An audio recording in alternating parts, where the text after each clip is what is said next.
Welcome to the HardReset.Info YouTube channel. Today I would like to show how you can find developer option in OPPO smartphone.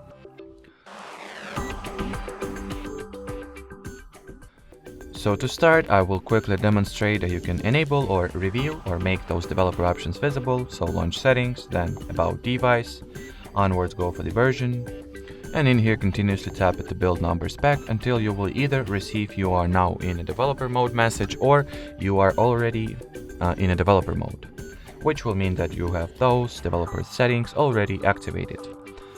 Then get back to the main settings page, enter additional settings category this time, and in here you can see that the developer options are active and visible and accessible, so you can enter them and do whatever you wanted to.